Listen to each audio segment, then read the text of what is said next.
Bueno, hablemos ahora de la educación, que es un derecho de todos los mexicanos y que con esta contingencia ha visto modificada la forma de enseñar, de aprender y lo que implica también varios retos en el sistema educativo de nuestro país. Para hablar de este y otros temas, me da muchísimo gusto saludar al doctor Ángel Díaz Barriga, quien es doctor en Pedagogía por la Facultad de Filosofía y Letras y quien ha sido profesor de esta universidad por muchos años. Doctor, buenas tardes, un gusto que esté con nosotros en este espacio de la UNAM Responde. Rosa, muy buenas tardes al auditorio. Doctor, pues comencemos. Una de las primeras acciones cuando se dio a conocer este tema de la contingencia y de la pandemia en nuestro país fue precisamente el de la educación y bueno, fue a partir del 23 de marzo, que las escuelas se cerraron. ¿Cuál es el panorama de la educación hoy en día en nuestro país en relación con esta contingencia sanitaria? Mira, yo diría que es la primera ocasión en nuestra historia y probablemente en la historia mundial que se suspenden masivamente las actividades escolares. Te daría un dato nada más: 1.370 millones de estudiantes, esta pandemia los ha llevado a su casa y los ha dejado sin escuela. Entonces, todos los sistemas educativos, y ya refiriéndome al sistema educativo mexicano, estamos en la necesidad de preguntarnos qué es lo que tenemos que hacer frente a la educación. Yo creo que no hemos hecho la pregunta adecuada, porque la pregunta que se ha hecho es cómo seguimos con los planes de estudio, o cómo seguimos con las clases, o cómo seguimos trabajando con los alumnos y les pedimos que sigan haciendo una carpeta de experiencias o que tengan contacto con sus maestros, etcétera. Me parece que la pregunta tendría que ser otra: ¿cuál es el papel de la escuela y hasta dónde la escuela no está cumpliendo su papel, se ha alejado de su papel? Porque la escuela tendría que ser el espacio ciertamente de formación y aprendizaje, pero donde el estudiante aprende lo significativo para su vida. Entonces, yo veo como un cierto error el decir que siga el plan de estudios como si no hubiera pasado nada. Ha pasado y ha pasado mucho. Y lo que ha pasado es, hay una pandemia global. Entonces, pandemia global podría convertirse en objeto de estudio y de aprendizaje de todas las ciencias y de todos los grados que estudian los estudiantes en la escuela. Efectivamente, doctor, esta pandemia obliga a replantear las formas de aprender y de enseñar y en este sentido me gustaría que nos hablara también de las posibilidades, de las herramientas y de la efectividad de tener una educación a distancia, porque es posible y sucede en algunos grupos, tanto en nuestro país como en distintos países y en universidades importantísimas. Entonces, ¿le parece si hablamos de este tema, de cuáles son las posibilidades y las herramientas, porque también hay ventajas en esta transformación?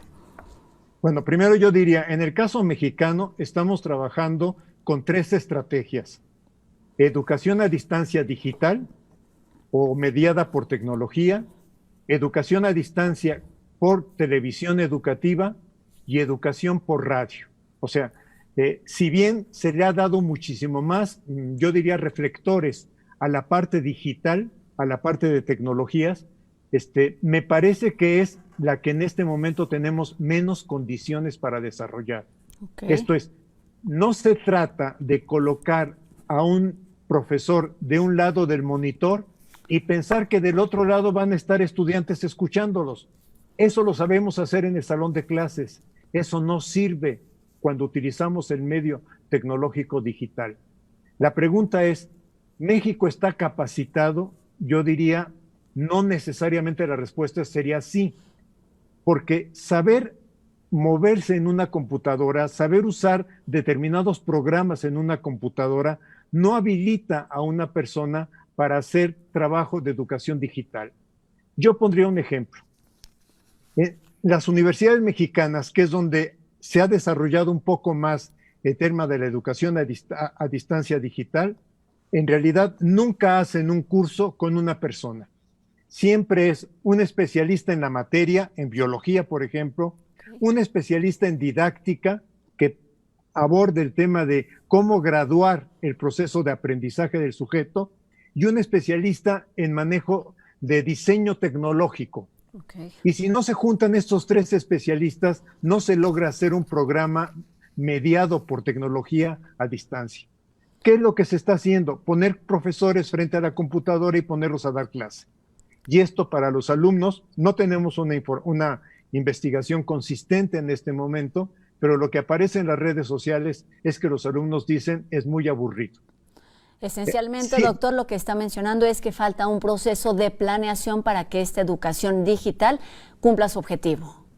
No, yo pienso que este tendría que ser un proceso de formación de mediano plazo. Okay. La SEP, pienso que aquí nos está medio engañando porque dice, con Google Education, yo lo que voy a hacer es preparar a los maestros del mes de abril al mes de noviembre. Me parece perfecto que hagan un modelo de preparación de los maestros, pero los maestros que están trabajando en línea ya están trabajando en línea. No sé si me explico. Sí, O sea, sí. nos sorprendió la pandemia sin que tuviéramos una propuesta, sobre todo para educación básica, de educación digital, bien formulada.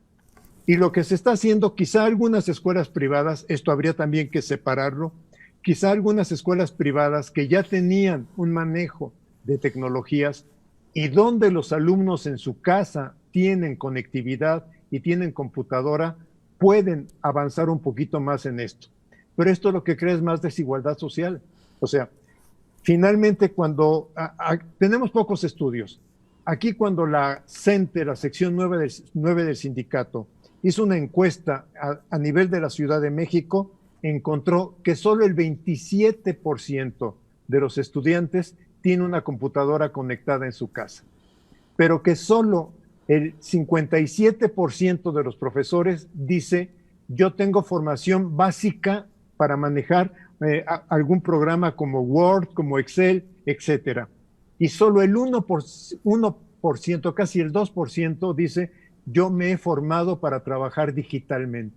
Entonces, estamos ante, digamos, un proyecto de la SEP que entiendo la presión de la respuesta, pero que es una respuesta inadecuada para la realidad del país que tenemos.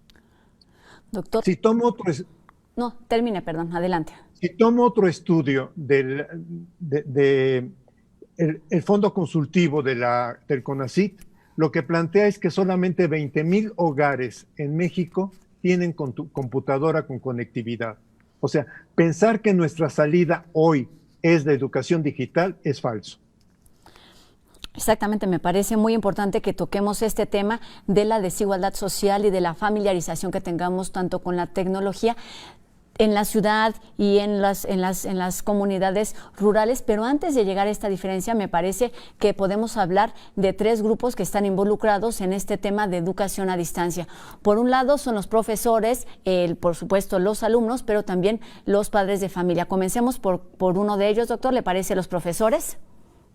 Los profesores lo que hoy se sienten es recargados de tareas, recargados de trabajo, se les ha dado la tarea de atender a los alumnos. Hay quienes han podido, porque esto, digo, es muy de redes sociales, no hay un estudio sistemático, pero hay quienes han podido formar grupos de WhatsApp con padres de familia y ahí estar enviando y recibiendo tareas de los estudiantes. Hay quien puede comunicarse por alguna vía con los estudiantes y hay quien utilizó la semana del 13 al 19 de marzo para dejar tareas a los alumnos y los alumnos están trabajando en torno a ellas. A los profesores, a algunos se les está pidiendo que den la clase por televisión o que den la clase digital. Se sienten de todas maneras abrumados porque ellos mismos se dan cuenta que no es el medio de trabajo, que no es el medio acostumbrado al trabajo, para el trabajo que realizan y que estos medios digitales podrían apoyarse en otro tipo de documentos, de versiones, de programas, videos, etcétera, ¿no? Esto por el lado de los profesores, evidentemente se están adaptando a una nueva forma de enseñar que impacta directamente en los alumnos. Doctor, háblenos de este bloque. Los alumnos en general, lo que yo he encontrado en las redes sociales están recargados de tarea. Pareciera que un programa en línea es presentar una clase, dejar una lectura y hacer 20 preguntas. Y entonces los alumnos están con cada clase acumulando preguntas que incluso los que están en televisión dicen, no alcanzo a anotar todas las preguntas que están dictando en el televisor. Esto lleva un poco a comentarios de padres de familia, porque los padres de familia dicen, es que ahora veo a mi hijo tener que estar resolviendo preguntas por más horas que realmente las que tenía cuando estaba en la escuela. ¿Esto significa que hay más aprendizaje? Honestamente, yo lo dudo. Yo lo dudo porque en este contexto, en realidad, la preocupación de la autoridad educativa ha sido cumplir con el plan de estudios. Y pienso que lo que tendría que haber hecho la autoridad educativa sería impulsar un trabajo de proyectos bajo la pregunta, ¿cómo surgió el COVID? ¿Qué significa el COVID? ¿Qué problemas ha creado a nivel económico, a nivel de relaciones sociales, a nivel de relaciones familiares, a nivel de ciencia? Entonces, decimos que en la escuela los alumnos aprenden ciencia, geografía, historia, español y que aprenden matemáticas. Podríamos mostrar que si la SEP hubiera armado un gran proyecto que se podría llamar pandemia COVID, las casas podrían trabajar, los hogares podrían trabajar, el niño que está en tercero de primaria con el niño que está en primero o segundo de secundaria, con diferentes niveles, pero en un mismo proyecto. No sé si me explico. Sí, o sea, claro que sí, doctor, las preguntas de ciencias que se tendría que hacer el niño de tercero de primaria son más simples que las preguntas de ciencias que se tendría que hacer el niño que está en segundo de secundaria. Pero los dos hermanos estarían trabajando en conjunto y el proyecto sería un proyecto de hogar en donde podrían consultar lo que puedan en redes, lo que puedan con sus adultos, lo que puedan que capten en radio o en televisión. Y cuando digo en ciencias, bueno, para geografía sería una cosa excelente, o sea, cómo ha impactado los diferentes países, cuál es la población, cómo afecta la economía de esta población. Para historia también da para muchísimos temas. ¿Cuántas pandemias ha habido en el mundo? ¿Por qué esta pandemia es distinta a otras pandemias? Para matemáticas, para aritmética, un niño de tercero de primaria puede hacer operaciones básicas bajando números de cuántos enfermos, etcétera. Un estudiante de secundaria probablemente tenga que hacer trabajos más estadísticos o incluso conversión de temas aritméticos a temas algebraicos. O sea, yo pienso que faltó creatividad aquí por parte de la autoridad educativa para pensar que, lejos de pensar que el plan de estudio se debe cumplir, lo que habría que pensar es, la pandemia es una oportunidad distinta de aprendizaje. Pues con esto nos quedamos, doctor, y cerramos este primer bloque de entrevistas. Seguiremos platicando con usted después de una pausa aquí en la UNAM Responde sobre todas estas implicaciones y los retos que implica el coronavirus para la educación en nuestro país. Así que agradezco que nos permita unos minutitos y ahora hacemos una pausa aquí en la UNAM Responde. Y seguimos aquí con la voz de especialistas universitarios. Retomamos la conversación con el doctor Ángel Díaz Barriga, investigador emérito del ISUE, Instituto de Investigaciones sobre la Universidad y la Educación. Doctor, pues hablábamos antes de la pausa de las dificultades que están teniendo los distintos actores en el tema de la educación, que se están enfrentando a una nueva forma de enseñar y de aprender con esta pandemia. Me gustaría que retomáramos este tema hablando justamente del tema central de la educación, que es el aprendizaje. ¿Cómo lograrlo? ¿De qué herramientas se pueden echar mano ahora estando en esta contingencia para que se puedan seguir implementando aún después de regresar a la vida cotidiana en las escuelas, doctor? Mire, yo veo dos conflictos en este momento.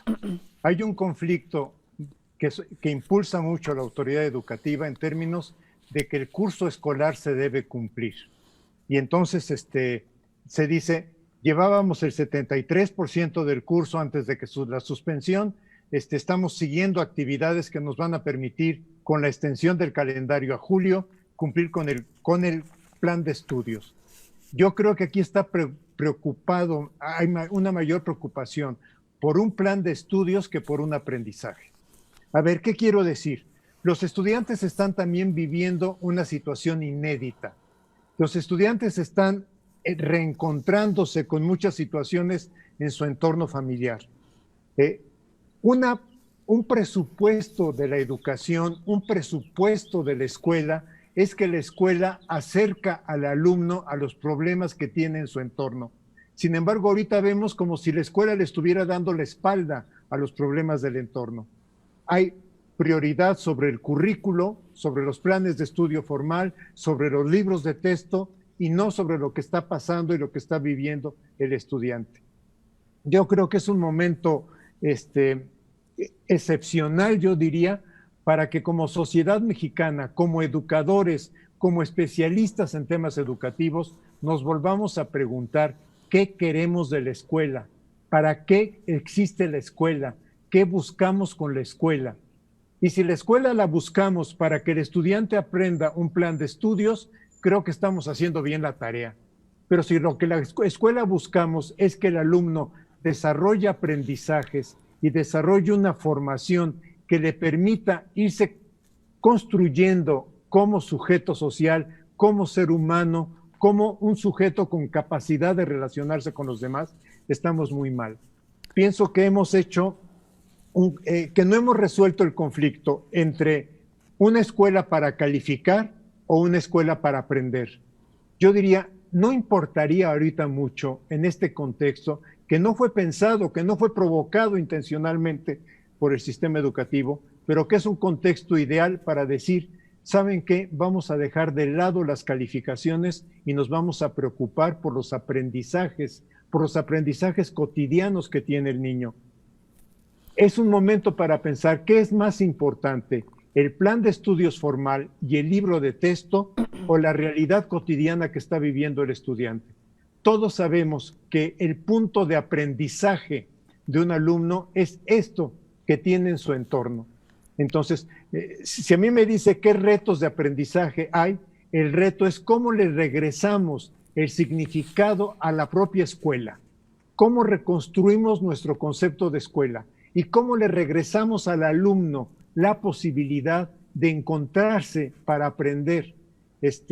Pienso que el ejercicio que ayer se hizo en el sector salud con el subsecretario López-Gatell, de preguntarle a niños, quienes pudimos seguir algunas de las preguntas que hicieron los niños, vemos que los niños tienen una capacidad enorme de expresar creatividad a través de las preguntas, no de responder lo que los maestros queremos que respondan, o no de responder lo que el plan de estudios pensó que pueden responder.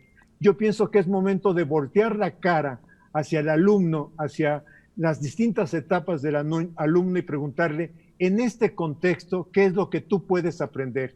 Y vamos a encontrar que hay respuestas que nos sorprenden, porque están inundados de una información que es cierta, están inundados de una información en torno a que esta pandemia es única, no se había presentado en la humanidad y tiene un conjunto de efectos que pueden ser aprovechados. También es momento, perdón, para pensar en padres y madres de familia, pero sobre todo en las madres de familia, cómo en esta pandemia se les ha recargado el rol. O sea, ya no solamente son las responsables del hogar, son las responsables también de cumplir con su trabajo. Varias madres maestras comentan que tienen además que cumplir con dar la clase en línea o con dar la clase en televisión, pero además ahora también tienen que atender al niño de tercero de primaria, al niño de primero de secundaria, etcétera. O sea, no nos estamos dando cuenta sobre quién estamos recargando todo el trabajo de este modelo de escolaridad que quizá tendríamos que romper. Doctor, pensamos entonces en los tres actores, tanto profesores como alumnos, como padres de familia, saturados por distintas actividades, dada la contingencia y la situación de crisis que nos tiene fuera de nuestra vida cotidiana. Teniendo este contexto y además considerando la experiencia que usted tiene dentro de los estudios de la universidad y de la vida académica, ¿cuáles podrían ser como los datos o los retos más urgentes, los temas, más que retos, cuáles son esos temas urgentes a considerar durante esta etapa para que no sea justamente un tiempo perdido, sino sea como un tiempo de reflexión y de aprendizaje? ¿Cuáles son esos temas en los que se debieran ocupar las autoridades, sí, del país, pero también la comunidad educativa en todos los niveles? Pienso que lo dije hace rato. O sea, pareciera que la autoridad educativa, y en parte es entendible, está más preocupada porque se cumple el plan de estudios. Y pienso que es el momento también en donde tendríamos que analizar qué, como sociedad, qué queremos de la escuela, para qué se creó la escuela después de la Revolución Francesa, para qué crearon la escuela los sistemas educativos. O sea, si crearon la escuela solamente para entretener y tener a los niños un momento, o si crearon la escuela para que sea un espacio real de aprendizaje. Y no puede haber aprendizaje donde no acercamos el contenido del aprendizaje al interés del niño y a la vida cotidiana que está viviendo el niño. Entonces, el niño desde su vida cotidiana nos podría reorientar cómo estructurar este aprendizaje.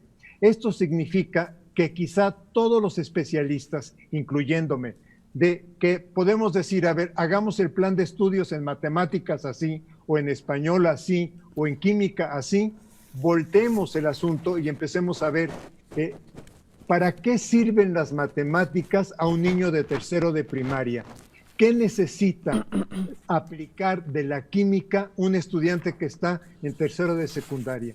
De otra forma, vamos a seguir con esto que encontramos en la literatura, porque toda la literatura, casi yo diría, reto que me muestren que no, toda la literatura que analiza la escuela lo que critica es la escuela funciona ya en su lógica de escolarización. Esto es, en su lógica de promover algo que sirve para la escuela, pero no sirve para la vida.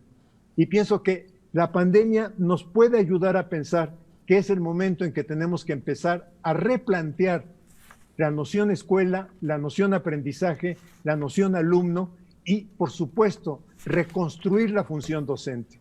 Porque reconstruir la función docente, sí, tiene que estar fundada en un saber, pero también tiene que estar fundada en un saber escuchar y saber acompañar. Y entonces, para terminar estos minutos de entrevista, doctor, le preguntaría solamente para cerrar, se trata de una oportunidad para ver esta contingencia y la situación en la que se encuentra el sistema educativo en nuestro país para mejorar, se trata de una oportunidad de aprendizaje, pero también de modernización. Exacto, pero no apostar a que lo digital va a resolver aquellos problemas que no hayamos pensado. Entender que tenemos una sociedad altamente desigual. O sea, en ese sentido yo pienso que es correcto que se esté trabajando con televisión, con radio, que se estén haciendo programas de radio en lenguas indígenas. Considero que es una respuesta correcta, pero no se está trabajando el elemento sustantivo. ¿Cuál es el papel de la escuela en la formación del alumno? Pues sí, con esto nos quedamos. Las herramientas están ahí, tanto las digitales, la televisión, como el radio, por supuesto los profesores, los libros, y lo que se busca o lo que se tendría que buscar en todos los sentidos es el de prepararnos para la vida. Doctor, con esto terminamos. Le agradezco mucho que nos haya acompañado en estos minutos de la UNAM Responde con todo su conocimiento en torno al tema de la educación. Doctor Ángel Díaz Barriga, doctor en Pedagogía y profesor emérito del ISUE. Muchas gracias. Rosa, un gusto haber estado con usted y con su audiencia. Pues muchísimas gracias y esperamos que todos hayamos tenido un poco de información y claridad en torno a este tema de la educación y el coronavirus. Y ahora cambiemos radicalmente de tema.